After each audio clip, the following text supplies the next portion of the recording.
Hey everyone, welcome back to the second part of this series where we are going to explore mediation using Hayes's process in R. So let's get started. You want to go ahead and use the github.com slash nkpisano /mediation link. And then once you are here on this GitHub page, if you could go ahead and download this file here by going to the green button that's reads code. When you select that, a drop-down menu will fall. Please go ahead and download the zip file. All right. And then once you do that, go ahead, go to your desktop, pop open that file that you just downloaded, and drag and drop it onto your desktop there. All right, once you have that there, a couple things need to happen. We are going to go ahead and initiate our studio here. So our studio. Let's open our studio. Once we get there, go ahead and go to File in the top main bar of your screen there. A drop-down menu will fall after you click File. Go ahead and then select New Project from that drop-down menu. And then I'm going to go ahead and select New Directory, New Project. And then I'm going to, in the directory name, type out mediation because that's what I want my new directory to be, my working directory to be, my folder that is going to then be created in my new folder that I had just downloaded, my mediation folder. Okay. And so I do this for simplicity purpose, so you can do the whole dragging and dropping of everything. And so I'm just going to go ahead and hit open. All right. Another thing that I want to do is I want to start a new session here. So I want to go ahead and click the option of open in new session. The option is on the left-hand side of the new project wizard screen. So I'm going to click that. And then from there, I'm going to go ahead and click create project, which is located on the right-hand side of that new pop-up screen that you have there. So selecting that, give our studio a quick hot second. I'm going to expand that just so for visual purposes here real quick. Another thing that I'm going to do is I'm going to go back into my mediation folder that is on my desktop, and I'm going to do some dragging and dropping. Specifically, I want to drag and drop process R into that mediation folder. I want to go ahead and move over the social media folder uh, into that new folder that I have just created. And then I am going to pop open my HTML file.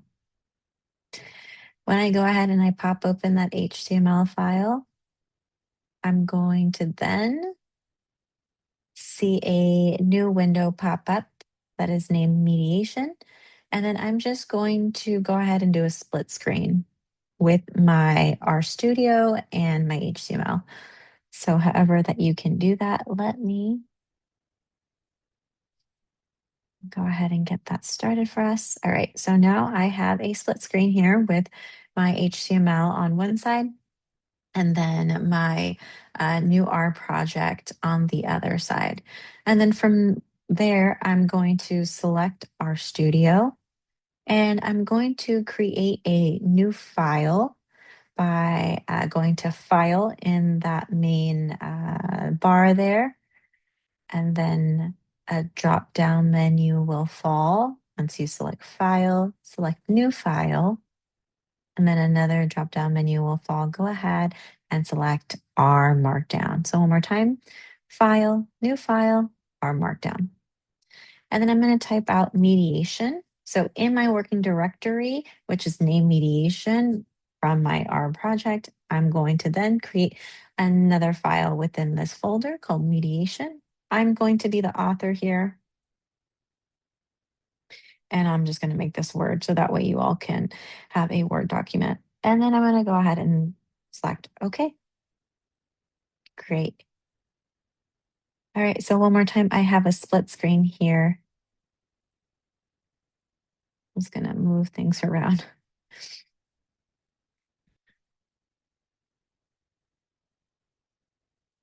All right, and the first thing I need to do in my new R Martin is I need to go to File in the top bar.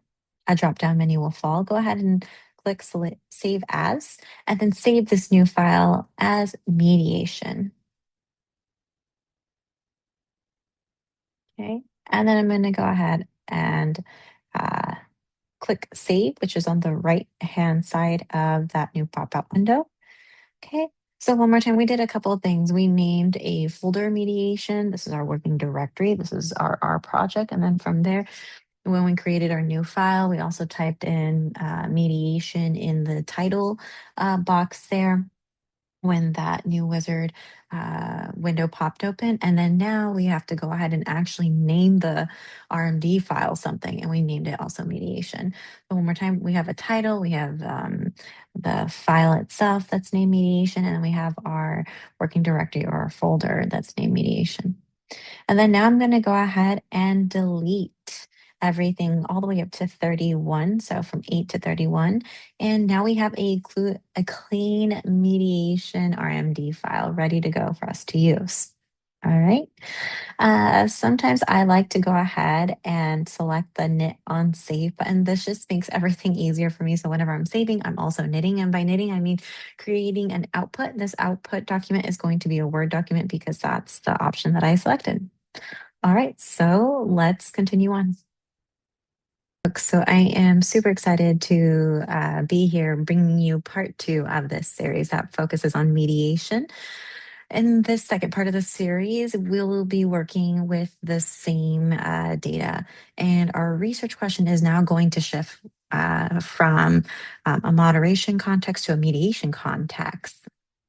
In this part of the series, we're still going to be using Hayes's process R macro.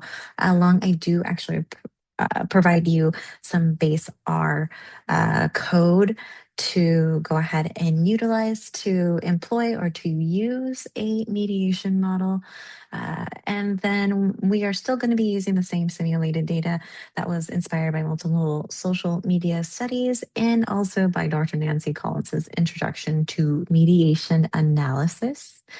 And so let's go ahead and get started to explore this relationship between the number of social media followers and positive posts, and considering how exactly this relationship is working, because that's exactly what mediation analyses is meant for, is to figure out the why or to explain the how.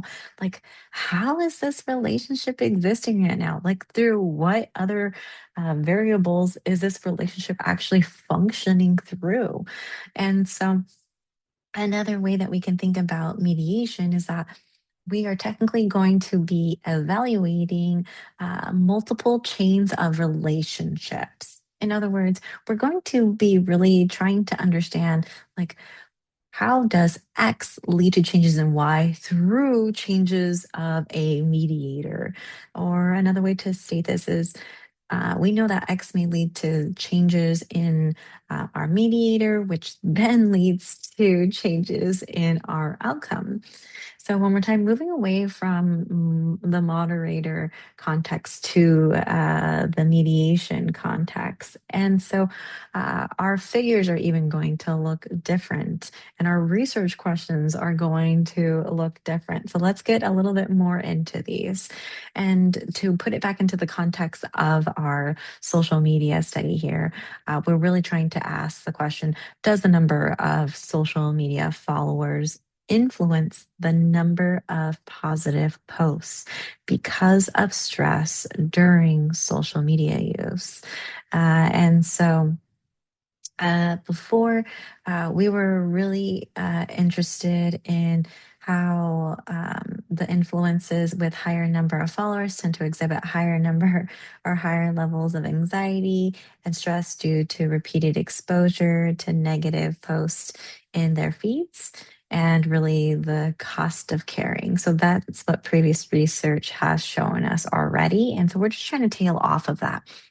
And so, one more time, even our figures, our questions, they're all going to sound a little bit different because we're more worried about like the mechanism that is fostering this relationship here, or that can explain how this relationship exactly is working.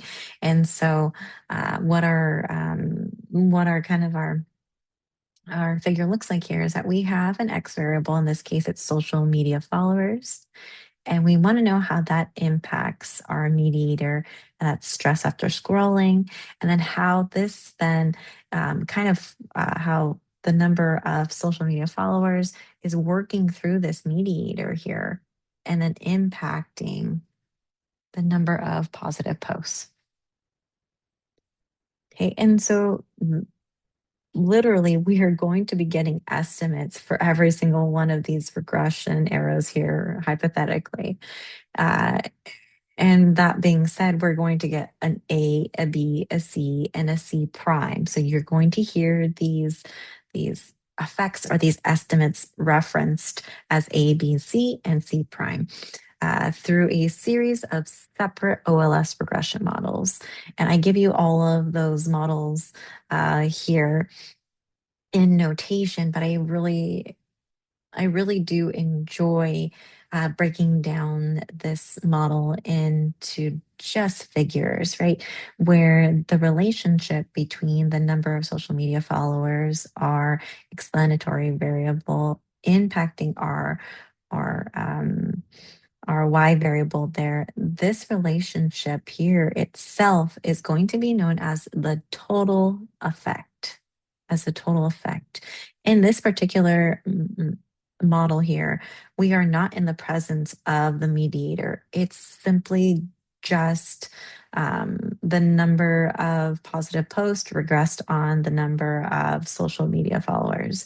And then from there, what we do is that we then try to find how the number of social media followers then uh, impacts or explains stress after scrolling, and we get an effect there. This is the A effect. Okay, this is the association between one more time, our explanatory variable and our mediator. And then we can start kind of piecemealing these different relationships together soon.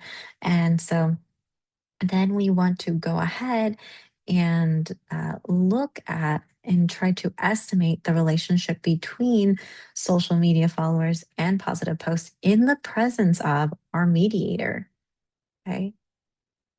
And so this is the association between our mediator and y while controlling for x. That's another way that you can go ahead and state it. And now taking them all together, we get an estimate or an effect, right, for social media on our mediator of stress after scrolling. This is our A effect. This is one more time also um, helping us to build the whole entire mediation model here.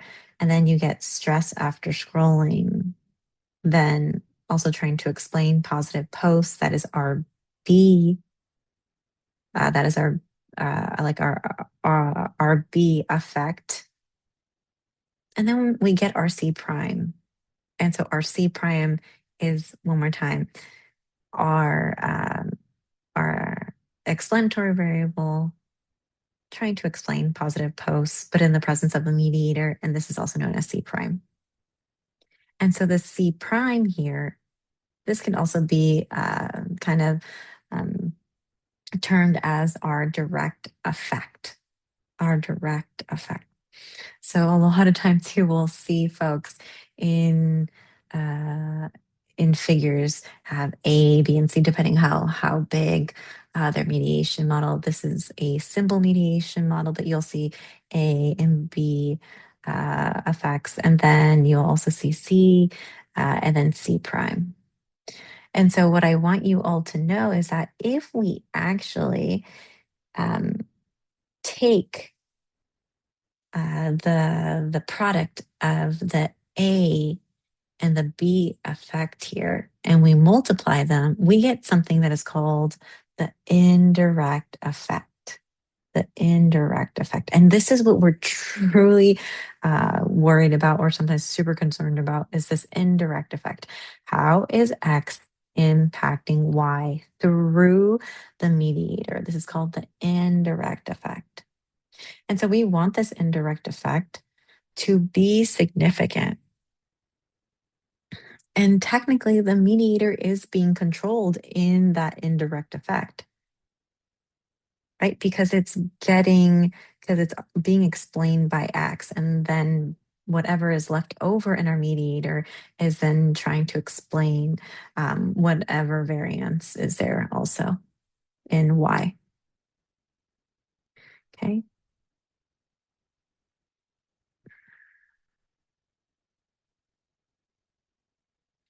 And so then we want to then also try to understand if our direct effect, C prime, is less than the total effect, right? So our C prime is in the presence of the mediator, while our total effect is not in the presence of our mediator. But they're still trying to explain that relationship between X and Y. And so what we could literally do is take the total effect, right? Take the total effect and subtract it. So the total effect, subtract it by the direct effect. And we would actually get the product of A and B, the indirect effect. All right. Okay.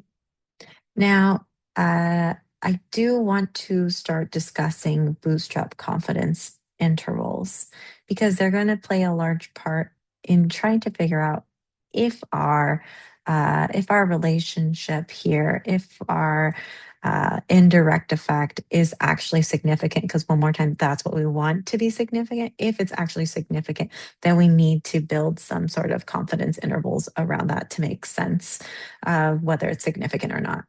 Okay.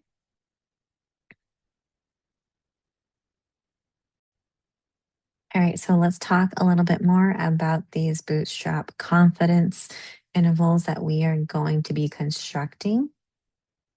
So, uh, if there is a significant indirect effect, we should go ahead and test that indirect effect using bootstrap confidence intervals. So, how do we exactly test for indirect effect using a bootstrap confidence interval? Well, let me tell you what a bootstrap confidence interval actually does. It's a non-parametric method. So in that case, it's not assuming a normal distribution. And so using this method, we are going to estimate the uncertainty of our sample statistic. In this case, the sample statistic is the indirect effect. So one more time, we're getting the amount of uncertainty around an indirect effect. And we're going to be doing this by using a resampling technique. Okay. And so that resampling is going to come from the original data set. What does that mean? What does it mean to resample? Because this whole resampling is how we get our indirect effect. All right. To construct technically the confidence interval, we get a new data set containing just as many cases as the original sample. One more time, we're trying to resample from the original data set. Okay. And so then we can go ahead, we can get a new data set containing the same amount of cases, and it's constructed by using sampling cases from the original data set with replacement. So one more time, so we have a data set and we sample from that data set to create a new data set. And so it happens with replacement. All right. And so that means at the very end, we should have a lot of little new data sets from the original one. And there's kind of like a rule of thumb. You want to at least have 1,000 of those. All right. So how exactly do we go about getting the indirect effect from all those new so-called 1,000 new data sets that have come from the original sample? Well, how this is done is that you actually end up conducting the analysis on every single one of those new data sets. And so, for instance, let's just say we have data set 2, you run the analysis, or data set 50, we're running the analysis all the way up to data set 50, right? And so we're going to get an indirect for every one of those samples one more time. And so this new um, indirect effect, these are actually called bootstrap estimates of the indirect effect. And so those are kind of stored. And so once those are all stored, we can go ahead and then get the second up to the 97th percentile of a distribution, right? Because we have all of these new indirect effects kind of stored. And so then we can build these confidence interval using these percentiles of the second and the 97th, right? From that new distribution of the indirect effects, or the one more time, their estimates of their indirect effects from the bootstraps. Okay. And so then this is how we create our confidence intervals, our 95% confidence intervals. We'll get the lower bound, the second, and then the upper bound, the 97th percentiles of this distribution of these bootstrap estimates of the indirect effect. Okay. All right. And so we want to make sure I put this note here when later on we are using process in R, that we want to make sure that we set a seed. You always want to make sure you set a seed, because you want to make sure that the confidence intervals are replicated every single time if you rerun this analysis over and over. Okay. And so how do we know if our mediation effect is actually statistically significant? And it's if our 95% confidence interval does not include zero. One more time. It's if our 95% confidence interval does not include zero, right? Because in our research here, right, we don't want that indirect effect to be zero. We want our indirect effect to be some value um, greater than zero. So all this is technically new, right? Our confidence interval is new. Our research question is new, right? Put into the context of mediation. And this really wants me to really stop and pause and to just reflect on really the differences between mediation and moderation here. Where, one more time, our research questions are completely different. So for instance, under mediation, what mitigating variable can explain why or how the explanatory variable influences an outcome, right? That is completely different versus, can a third variable change the degree or the direction of a relationship? And for whom does this explanatory variable impact an outcome, right? Completely different. On top of that, we actually have some sort of theoretical assumptions that are built into mediation, right? We want some sort of temporal precedence suggesting that this variable here comes before this positive post, right? Like these are happening in sequential order, and versus moderation, we actually have regression model assumptions, like true assumptions that we need to check with our because we're in the basis of regression. Not saying that we're not in mediation, because we do use all those regression equations, but they're just different assumptions, right? We only have those regression model assumptions for moderation versus a theoretical assumption also being hubbed within mediation. And so, as I already said, one more time, we have multiple regression equations for mediation versus moderation. It was just one single regression equation. Okay. And so then I do have to then note that there are some considerations that we have to think about.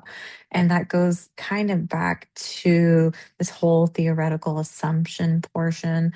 And so even if a model involves an experimental manipulation, the relationship between our explanatory variable and our mediator and moderator. So these relationships will always technically be correlated, right? And so we really need to be very cautious and try to avoid using absolute language. And because in most of our research, we are simply dealing with correlational studies and we're just trying to evaluate the relationships between these variables. So, one more time, there will always be a relationship between our moderator and our outcome, even in the presence of some sort of manipulation happening to our explanatory variable. Okay. And so another thing that I just want to throw out there right now, just so you all know before you even get into using a mediation for a categorical mediator, I just want you to know that process cannot handle that, or you can't specify a categorical mediator. One more time, kind of highlighting how mediation and moderation are different, where we definitely could have that third variable be a categorical variable, and in this case that mediator cannot. Let's go through our research question and hypothesis in the context of our study here, the social media study. All right. And so I am going to uh, ask here, does stress related to scrolling through social media posts mediate the relationship between the number of followers and positive post? And so my null hypothesis, putting the indirect effect front and center here, the null would technically be um, the indirect effect of the number of social media followers through stress on the number of positive posts is not statistically significant. While the alternative would suggest that the indirect effect is statistically significant. And in the context of our social media study here, it would state the indirect effect of the number of social media followers through stress on the number of positive posts is statistically significant. So the first thing that we have to do is upload our packages. And so all you have to do is press the clipboard button there on the HTML. And then go ahead and create a new R code chunk and go ahead and paste and write yourself a note that you are uploading those packages.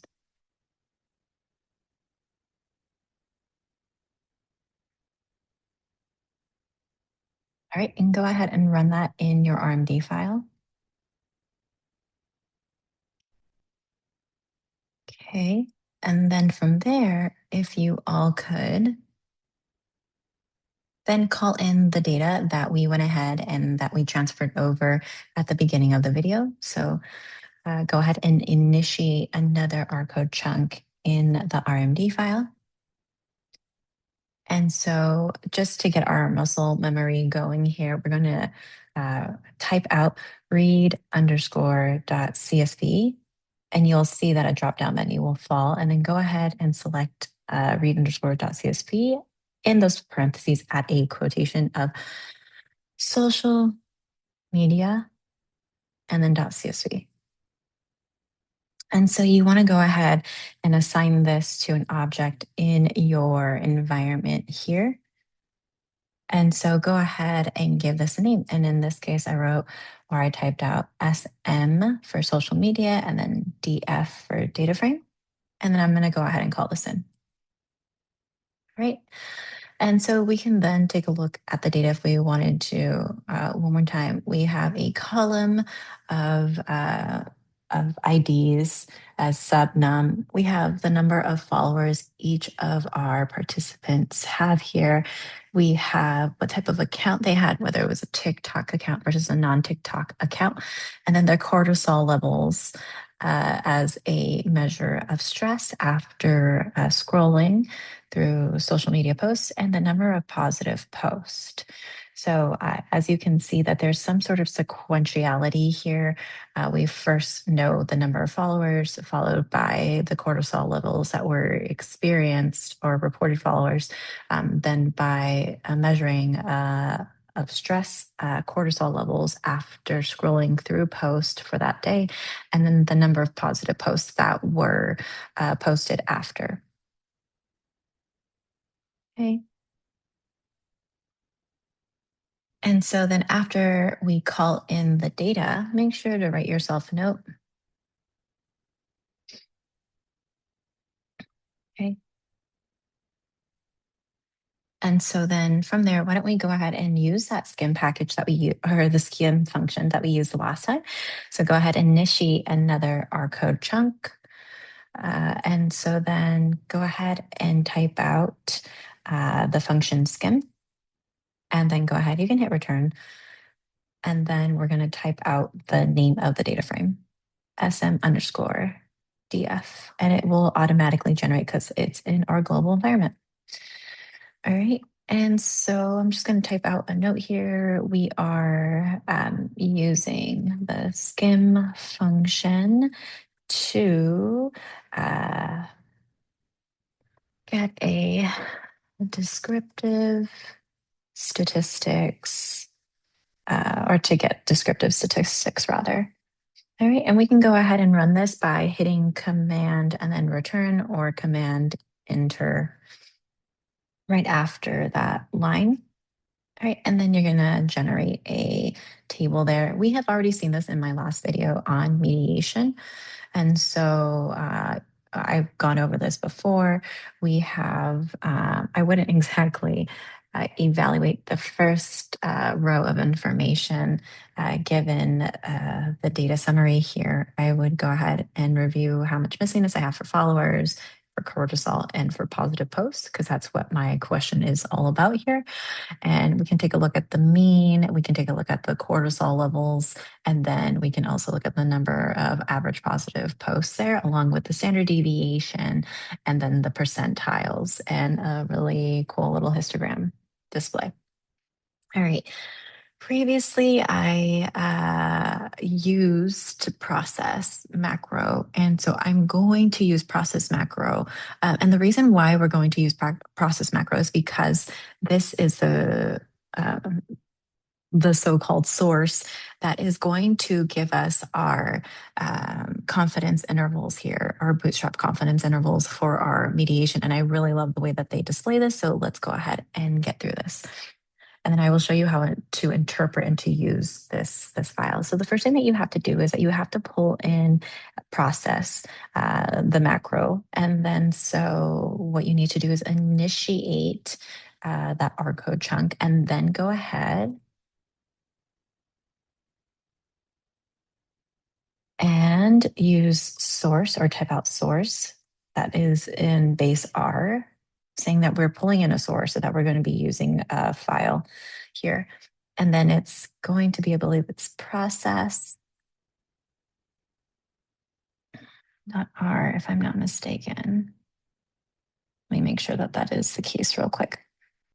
And it is. So I know for a fact that it is there. So let me just check it. So process.r, it is in my mediation folder. I'm going to pull this over just to give myself some more space. I'm going to run this now. And so what this is doing, one more time, Hayes has created basically code that can be used within the R context. And so think about it as a script, and the script is being run through, and then it's stored within your environment here that you have. And so this is why we can use his type of code.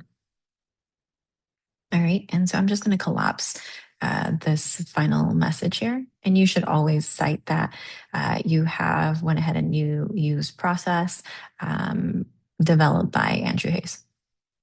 Okay. And so to go ahead and to apply a simple mediation model, meaning that we only have one mediator here, what you should do is you should initiate another R code chunk in your RMD file. And so we are going to be using model 4 from process. Process already has um, a set of models and they all have their own labels, and mediation is, or simple mediation is model 4. And so we can go ahead and type out process because that's what we're using. And it's in a global environment. And then data is equal to, and I don't know if you notice that every single time that I'm typing out these arguments that process is noted. And so my work within my global environment, I have the data file here. So underscore df, and then I'm just going to hit return. I'm going to set my y is equal to positive post. And then I'm going to go ahead and hit comma because you want to go ahead and then set your response variable, which is the number of followers. Okay. And then after you go ahead and state your response and your outcome variables, you want to go ahead and use that M argument, which is for mediator. And then in this case, it's going to be cortisol. And then comma after that, after you take it out of the parentheses. And then you're going to tell process that you want to use model 4 by typing out model equals and then the number 4. And then you're going to want to move on to the next argument by putting a comma after that and hitting return. And then you're going to ask for those bootstrap confidence intervals by typing out boot equals. And then we're going to put 5,000 in this case because 1,000 is the minimum. And you should always go beyond the 1,000. And then comma, and then move on to the next, which is total effects. We want our total effects, and how we get those total effects is by telling process that we want them. And so type out total, and then process will automatically generate that code. And so hit return. And then we're going to use a 1 for yes in this case to print out that total effect. And then comma. And we also, if you'd like to, you can use standardized coefficients. I do want you to know that you have to request these. So that's why I'm showing you here in this code here. So stand equals for wanting to get those standardized coefficients, and 1 for yes, and then comma. And then moving on to the next argument, always put in a seed. And so seed will help you with reproducibility purposes. And I'm just going to type out 1, 2, 3, 4. This value can be anything that you want, and then comma, and then progress. So why we go ahead and use progress is because we don't actually want R to show me the bootstrap process, because remember, it's sample after sample after resampling. And so you don't want that to show up in your RMD file. So go ahead, and we do not want this. So we're going to go ahead and type 0. Okay. And so now this is our model for our simple mediation model here that we are requesting using process. And so I just wrote out a note for myself there. Okay. And then you could easily just use that clipboard function and paste it into your RMD file if you like to. I'm going to go ahead and hit run. So command return. All right. And so then you are going to get lots of information. And so let's go through this step by step. So the first thing that we see is that we used a model 4. A model 4, in this case, we have a outcome, we have a response variable, and then we have our mediator. This looks different from our moderation output that we got with process.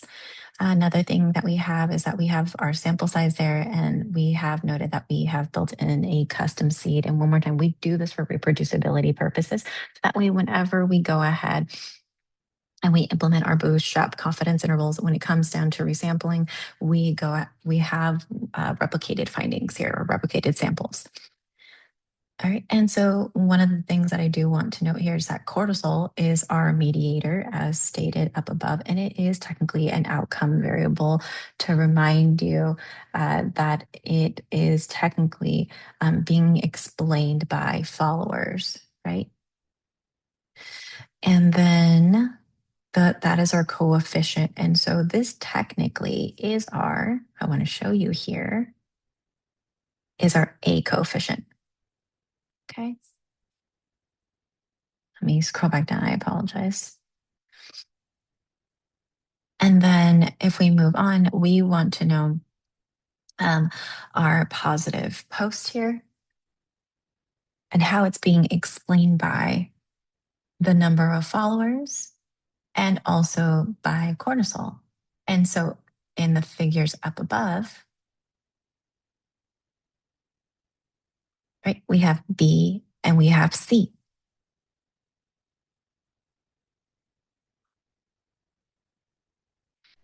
And as I previously noted, I also wanted process to go ahead and to pull out the total effects and to just lay them out cleanly here. So I also have the total effects. Okay.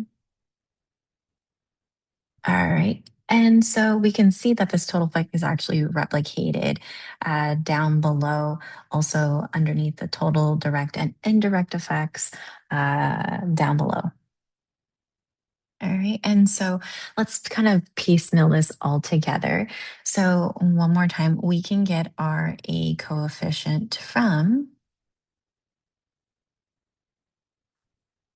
up above right here. And one more time, these are right now, I have unstandardized that I'm focusing on. And so we can go ahead and then plug that in. And then we have our B coefficient.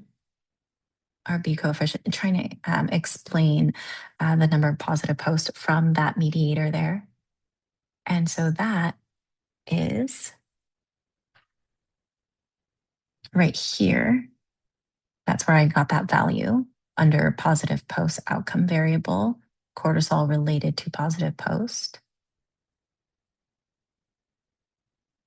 And then how I went ahead and I ended up getting that 0.039 technically. I just want to remind you that this is the direct effect, not the total effect. So this is the direct effect. So in the presence of our mediator here, this is the effect of social media influencing positive posts. Okay. The total effect with the mediator not in the presence of this relationship, you can see then it is 0.026. Okay. And then you can actually get the indirect effect also by calculating it yourselves. As I told you, you can take that A parameter or that A coefficient and multiply it by that B coefficient. And you would get your indirect effect. But I really like how process ends up just plainly just stating that indirect effect, and it is right there. And then you can also see that you have received those confidence intervals with the upper and then the lower bound. Okay.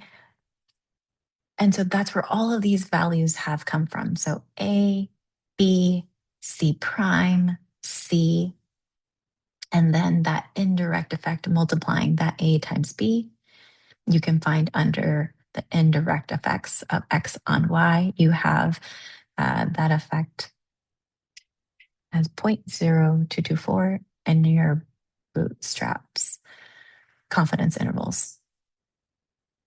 One thing that I'm noticing here is that since 0 is technically contained within these bootstraps here, because I do have a negative 0.002, 0 is in between these values, suggesting that my indirect effect is not significant. All right.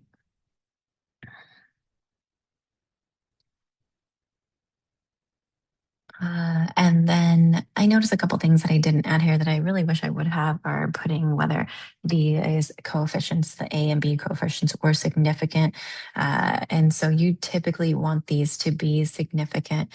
Um, the thing also is that I wish I would have also maybe added another arrow here for my indirect effect and then putting that coefficient. So these are just like aesthetics for building your mediation conceptual figure or your actual figure with reported values. Okay. And so, according to Dr. Nancy Collins, we would go ahead and really try to uh, give our audience a very broad overview of the big picture here and in the context of, is your indirect significant or not, right? Rather than having to piecemeal all of these different regressions. Don't forget to, when reporting these findings, that you start off with the indirect effect. So in this case, I would say that my indirect effect was not statistically significant. And so that's where you really want to start off. And then it could be useful for you to go ahead and state what was significant. So, for instance, were your direct effects significant? Was your total effect significant? And these are all things that you want to go ahead and interpret within your write up there. And then also consider including a path diagram would be very helpful. If you need a great example, go ahead and check out uh, the GitHub zip folder, and there is an example in there for you to follow.